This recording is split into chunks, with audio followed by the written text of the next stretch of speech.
Are you looking to get ready, be prepared, and transform your financial future? Then you've come to the right place.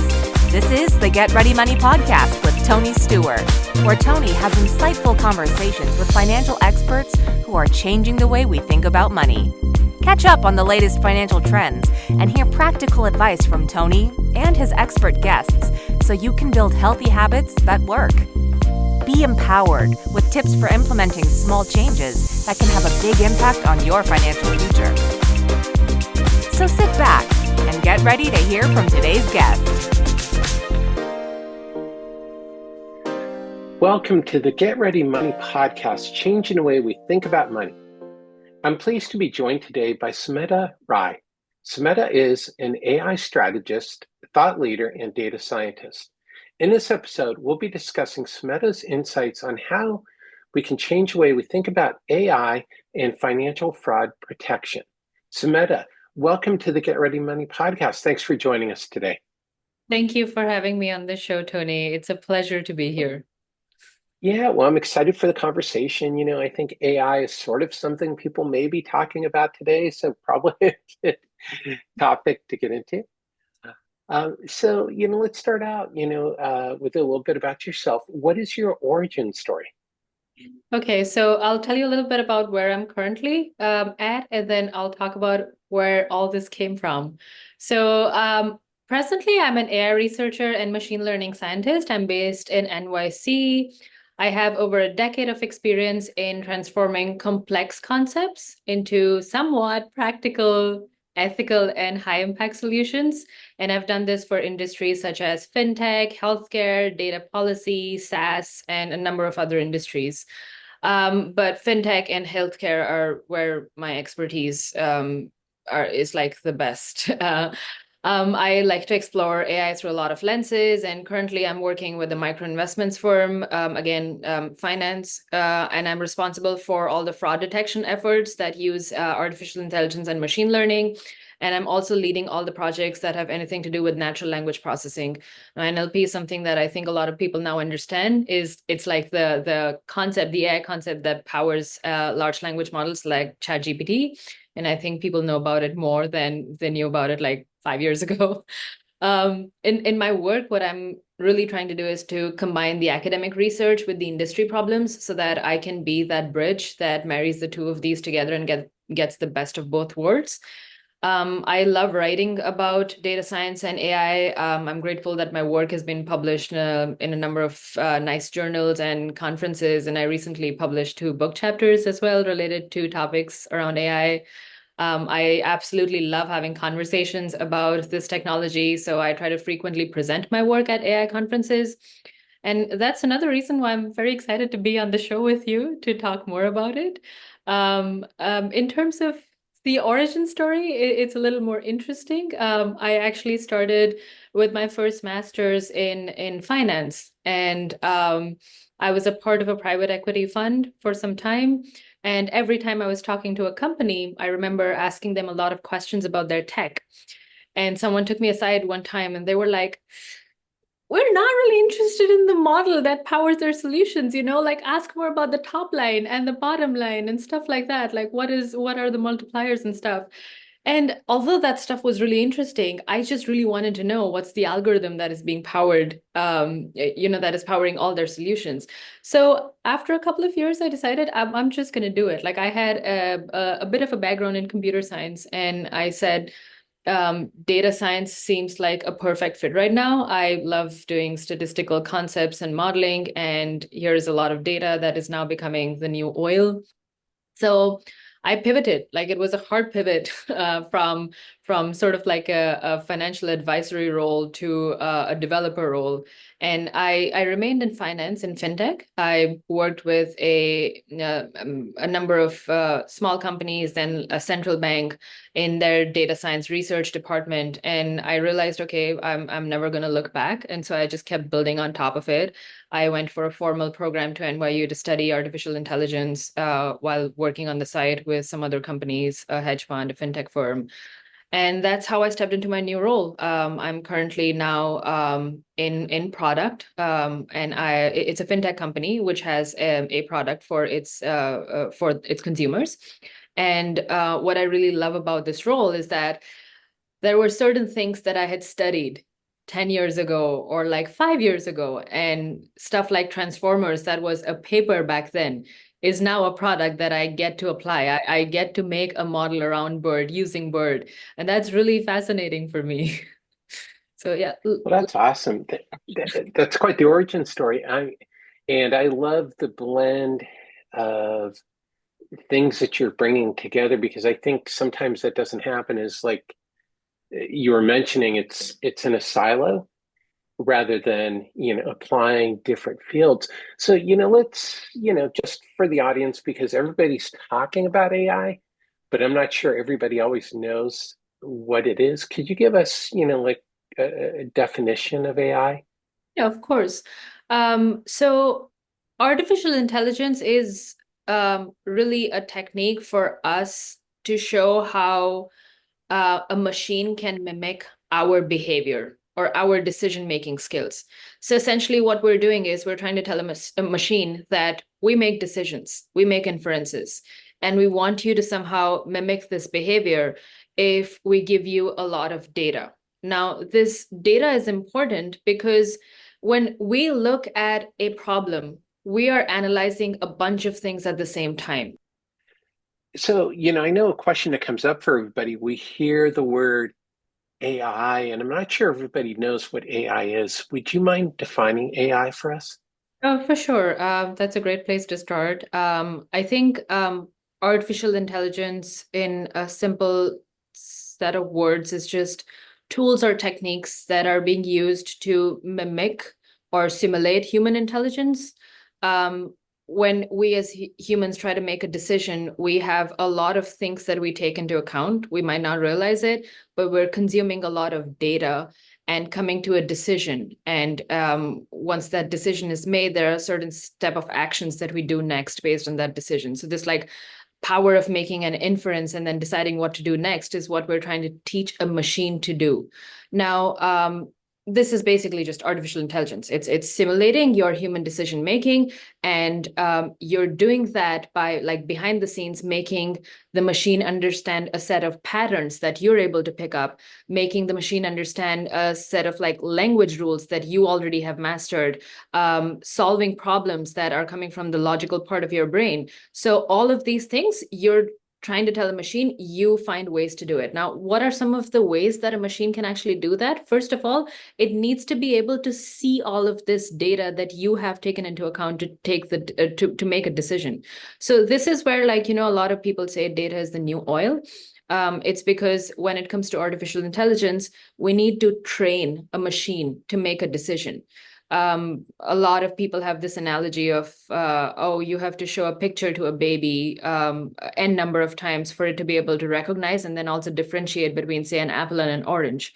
It's like something similar, I'd say, not exactly similar, but you're basically showing the same amount of data with the decision that you made to a machine and saying, if I saw this, this is what I did. So you're showing data in a logical way, exactly how you think. Well, not exactly how you think. Our brain is a lot more nuanced, honestly. But it's a similar thought process that based on certain things that you saw, this is the decision that you arrived at. And instead of showing that decision to a machine once, you show it to the machine like 1,000 times, 1,000,000 times, so that the next time you show a set of activities to a machine, it's able to come at that decision by itself. That's really interesting. I'm actually creating an AI clone, which by the time this episode is released may be available. But it's been trained on all of my content, my articles. It's hooked into the podcast, my LinkedIn profile, all of my books. And it's interesting because the people who've tested it out have said that its reasoning is a lot like me, but it's been trained on, I can't remember, I think 1.5 million words of mine. So, it does have a lot of data to be able to pull on to answer questions, Yeah. but, based on my information. Um, I don't know if I'm talking to a real person or a clone right now, but maybe in the next few episodes, it's going to be your podcast clone talking. Is that right? I can be on vacation. I'll just have my clone doing Yeah, why interviews. not? That's the beautiful thing about AI. You can have the clone work with like 7 different people at the same time and generate podcasts. Oh man. Well, it's going to be interesting because a friend of mine, he created a clone for his business and to help answer questions. So I think we're going to see other people who've created a lot of content because it's a lot easier than somebody saying, okay, well, which article should I read to find this information? And it's really, it's providing the answers to people when they're looking for it, at least with the use case that I have. And, I know there's so many different use cases for AI. That's right. Like, and one of the things that you're highlighting is also the difference between what I'd like to call a generalist AI and a more like niche or specific AI. One of them could just understand how to use language for anything at all possible, and another one could be some like some sort of a bot that understands you very well. Like it will understand the language part of it as well, but then we sort of like fine tune it to really understand your way of talking, your way of thinking, your way of decision making. So those are like little use cases that you see have already started coming up. An AI model that is FinTech specific, an AI model that is fraud specific, an AI model that helps you understand your customers better than like other generalist AI models. So yeah, I think that's another cool direction that we're headed in. There are these really large generalist models that the tech behemoths are making right now. So they create, it requires a lot of computational power for you to train a generalist model because you have to make it see a lot of general data about almost everything. So for instance, let's take the example of a large language model. It needs to see language in different ways, and it does not have to be just language in finance. It has to be legal language, GitHub, coding, healthcare knowledge, ways of writing books. And so creative language is different than, say, formal language. Now, all of these things have to be fed into a machine. And we've seen the largeness of the models increase so much over time. And there used to be, like back in 2018, 2019, large was 1 million parameters or something. Now it's billions and billions of tokens and parameters that are going into training. So the generalist models are becoming bigger and bigger. They already understand a lot of things. And then we're seeing these like cool little niche use cases that are very domain specific or use case specific. And I'm excited to see more of such models come up. Yeah, I am too. And, like the one I was talking about is it's specifically made for people who are authors and content creators. And as you said, that's a special use case. It's what it does is it just takes all of my content and, you know, interprets it, I guess, for lack of a better word. But that's its use case. If you asked it, how to, do surgery, what is a specific Right. surgery, it wouldn't be able to answer that because it's not anything I've ever discussed. So it's fascinating to do that. So, let's talk a little bit about its application in the world of money. Is how is AI transforming the world of money? I've seen so many different use cases in the years that I've worked in finance. Um, we have data policy, for instance, and there is so much data that is generated into taking a policy decision. We have macroeconomic variables, we have microeconomic variables. Some of these are related to countries, some of these are related to individuals, some of these are related to firms. And if you were really doing it on, like, I don't know, as a central bank, for instance, all of this data really has to come together to be fed into a model, and it can enable decision making. I remember one of the projects that I did in the past was trying to convert a very low frequency metric, which is not available to us very often. For instance, like inflation metrics. They're only available to us at a cadence that is not like daily or weekly. But we want to get an idea of where the economy is going. We want to be ahead of we want to be slightly ahead of these official releases so that we can incorporate that in our decision making.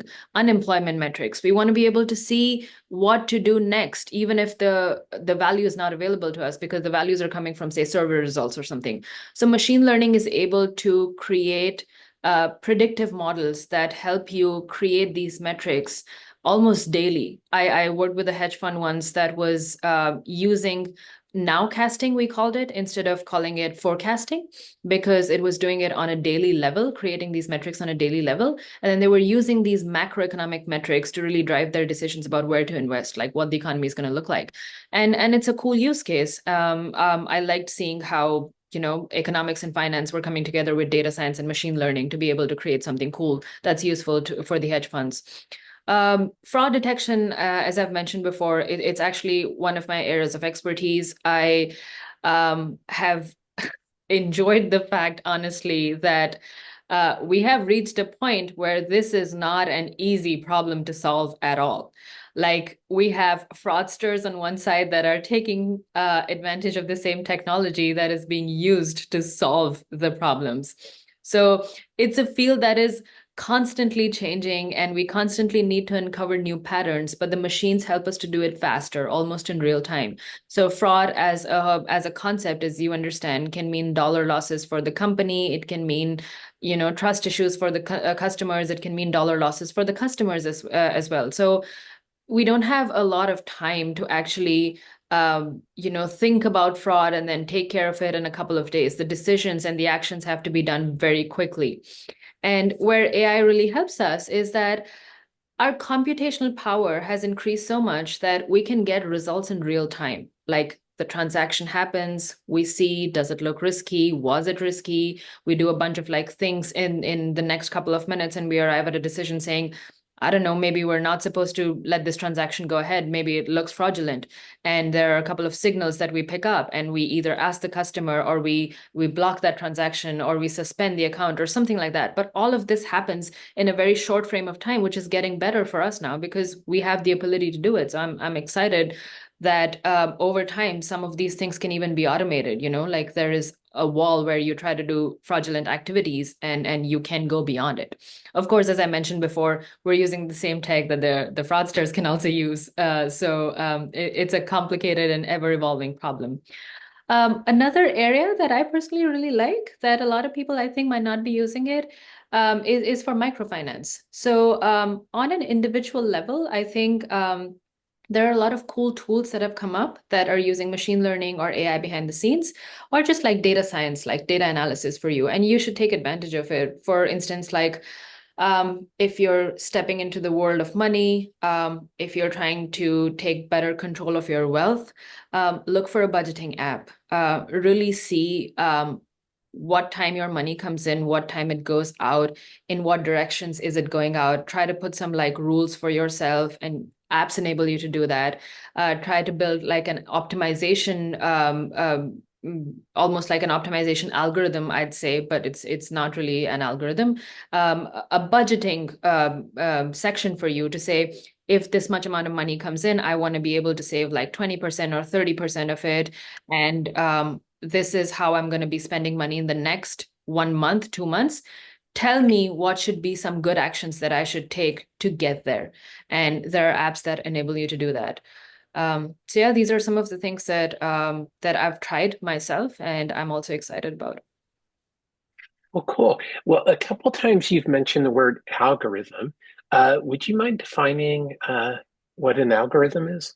Yeah, an algorithm, if we really simplify it, is a set of rules to arrive at a decision making to arrive at a decision, basically.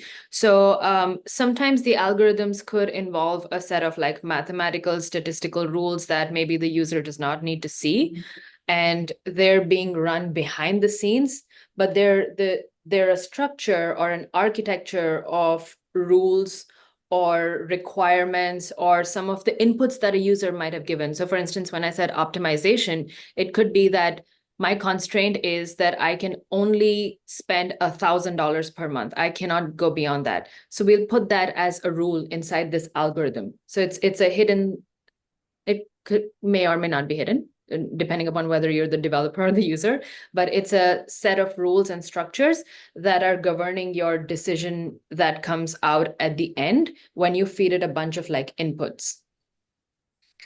That's awesome. And I think that's really helpful for people because, there are so many variables to keep track of in traditional, that's what traditional financial planning is making sense of all the variables and then making a plan out of it. So since you mentioned platforms, are there any platforms you're comfortable recommending? I think like instead of like really recommending the platforms, I would recommend an approach maybe if Yeah, that's great. so people are at different levels or like different phases of their journeys. You want to start there. So for instance, if there is a person whose main goal is to start saving more, then I would go for the savings and investments kind of apps. If there Hmm. is a person who wants to maybe buy something in the future and wants to improve their credit score, then I would go for an app that recommends them actions that could improve their credit score in the future. If there is a person that just wants to be debt free, then I would target an app that tells them these are some of the decisions that you should take in the next 4 to 5 years to reduce your debt. Then there are companies that recommend other financial decisions like, I want to be able to do this for my kids or for my retirement. And those are another set of apps that they're like more goal oriented. Aside from all of these, there are certain people who just want to test out the market. They're like, we've never actually invested ourselves and we don't want to do it in a passive way. So we have a lot of apps that are robo-advisory apps that help you invest either in an index, but like actively you can monitor it yourself, or you could just like start investing in stocks that you feel are good. Like some people might be interested in tech stocks and they might be monitoring the market. So what I'm trying to say is really depending upon what your aim is to do with your wealth or your income, that should drive the decision of where you should start. Not you That's yeah.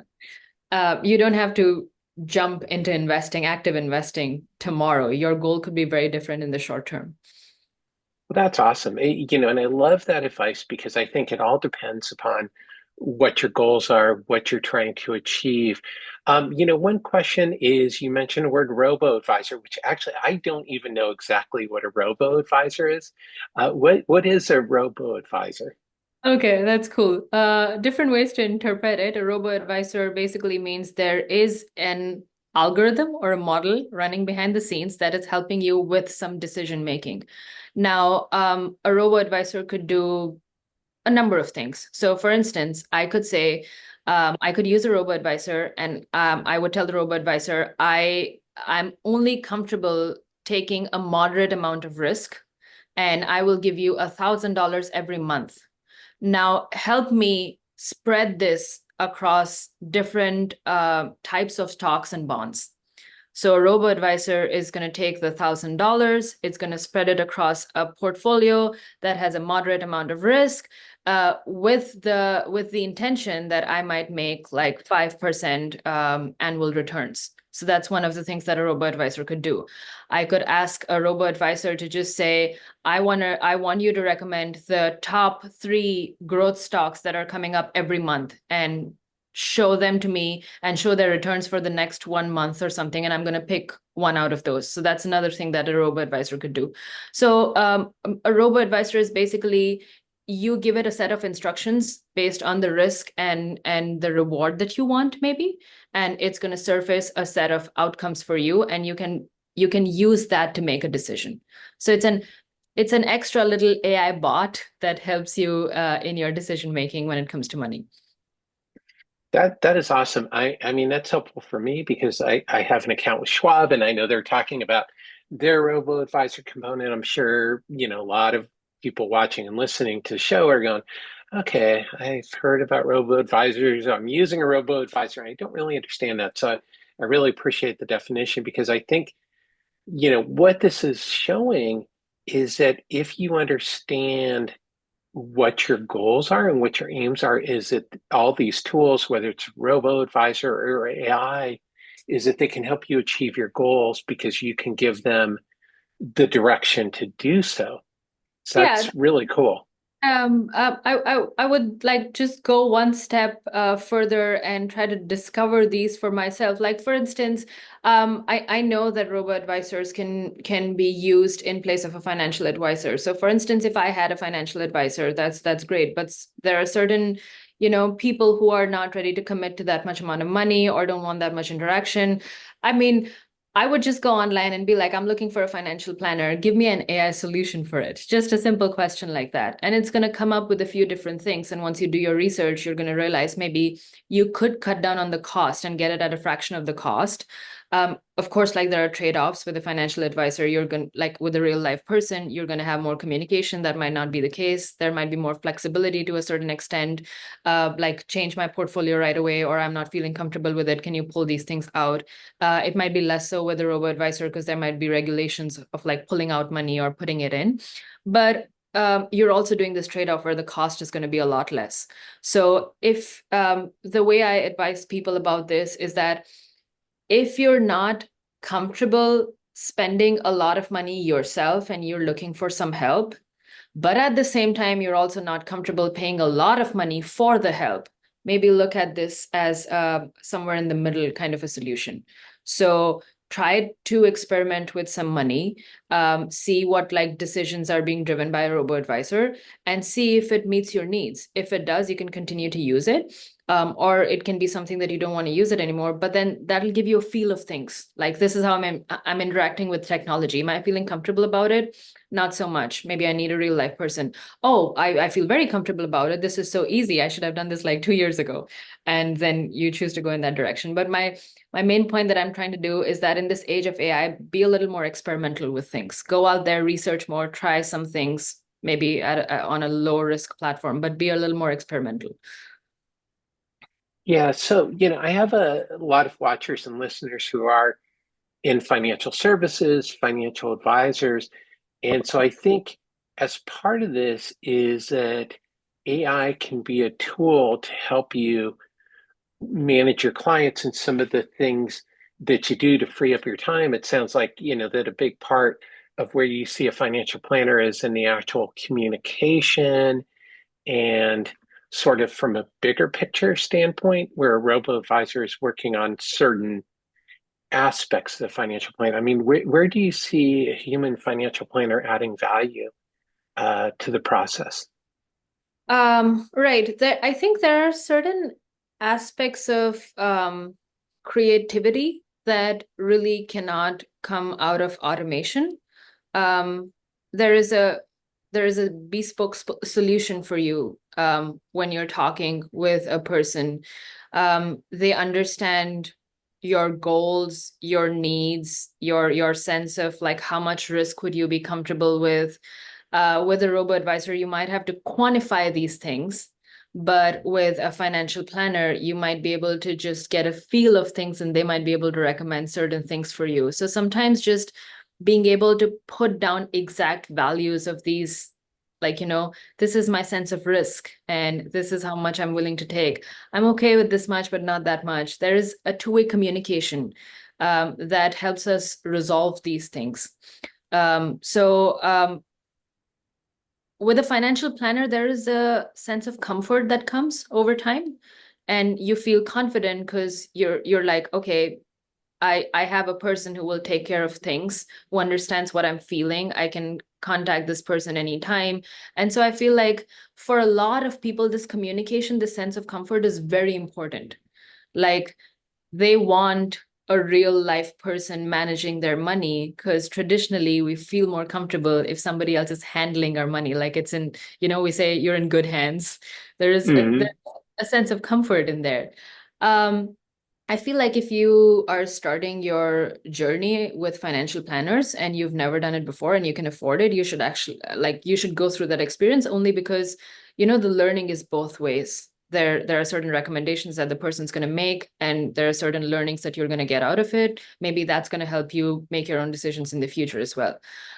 With a robo advisor, as I mentioned, decisions could be sometimes a little less flexible. You might have to quantify things that you may not even know that you need to quantify. There is less control in terms of communication, and there is only so much flexibility that can be done. So, those are some really interesting points. And I think the bottom line for financial planners is that there is a role for you to use robo-advisors. As robo-advisors can be a good stepping stone for people before they work with a financial planner. And I think we have to realize in the financial planning community that we have the same number of financial planners as we did 10 years ago. So we're not seeing tremendous growth in financial planners. So for those of us in financial planning, is that we need to be able to leverage ourselves, and that technology gives us the opportunity to do so, that we can serve more people, to have access for financial planners when they need access for it. And for consumers, at the same time, is it allows you to leverage your time with a financial planner by using these technology tools. So, it can all go together. I strongly believe that, honestly. I do not still buy into the total replacement theory. Again, it's a personal opinion. AI has changed so much over the last 5 years that maybe it's going to radically change in the next 10 or 15 years. But I do feel like there are certain things that are just irreplaceable by automation. And I feel like the path forward is like with humans and not instead of humans. So if you see it in like any other industry, it's still being used as an assistive tool. It's being used as an aid. For instance, like when it comes to healthcare, people are still using AI, but it's not like you can use AI as a doctor. There's a lot to say about a doctor's own experience, how the patient is behaving, the feel of like the skin for like certain diagnoses, the experience doing a bunch of cases and actually seeing what happened.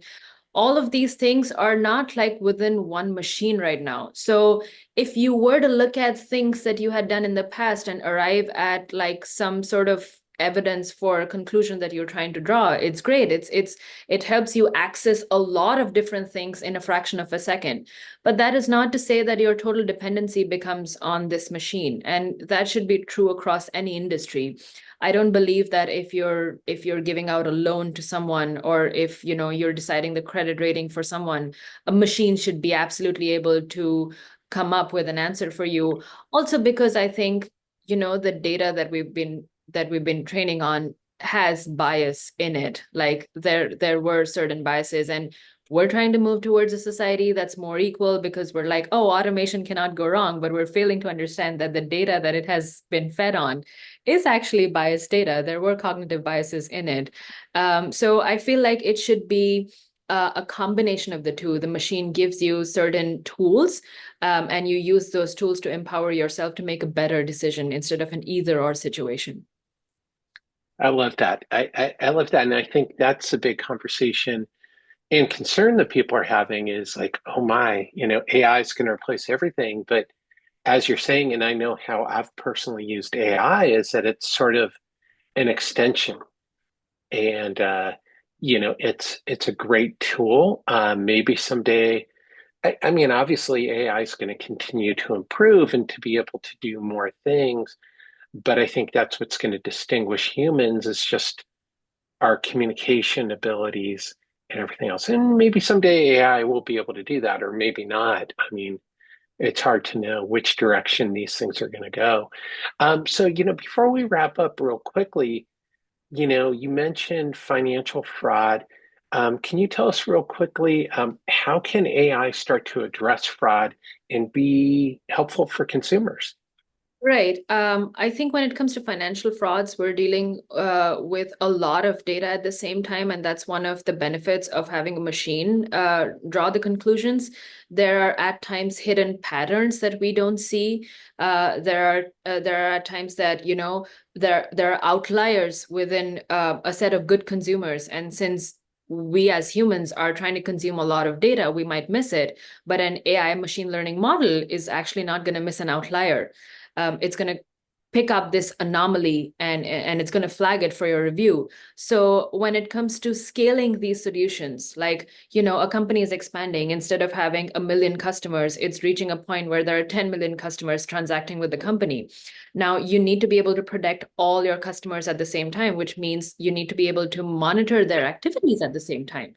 And that's really where AI helps you, because it's going to be able to do it in real time, very fast. It's going to be able to point out risky transactions, be able to raise flags. And then once these flags have been raised, the humans can come in after that on the next step and really just like look at the risky transactions instead of spending time on every single transaction that happened with the company.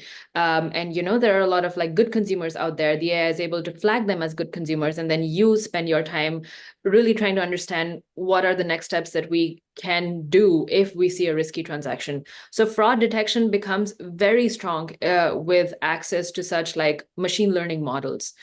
And we're using them more. We're using them across like insurance fraud, just like chargeback fraud, account takeovers, deposit fraud, withdrawal fraud, like all kinds of fraud. We're using machine learning models right now. Well, that's great. Well, do you have any tips for consumers on how they should be thinking about AI, or anything that they can do to use AI to help them Um, reduce fraud? to reduce fraud. Okay.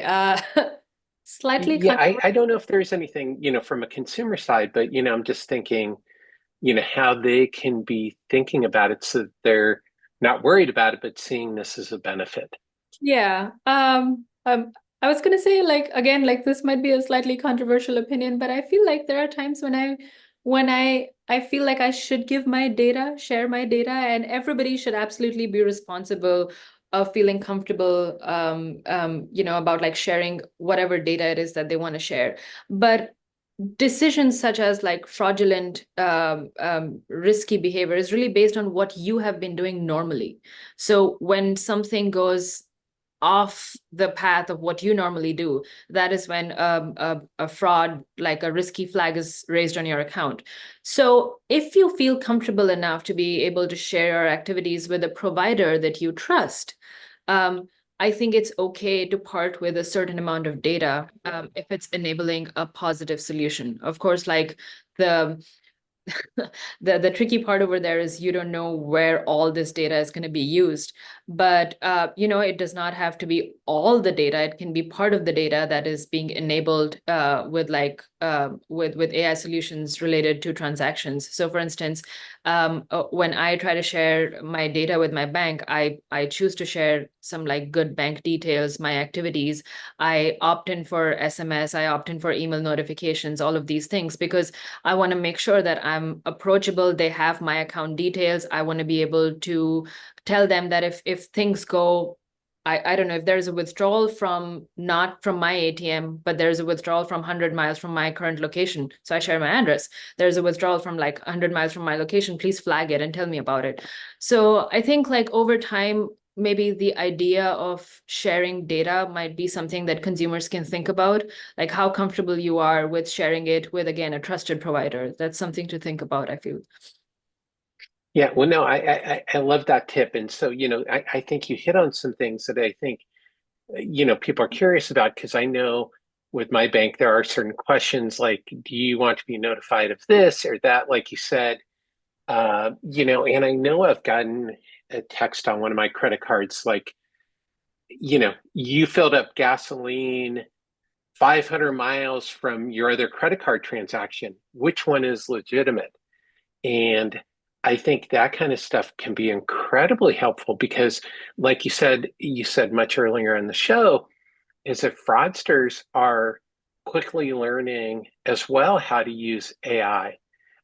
So it's, is understanding how you can use it for good, is being an educated consumer.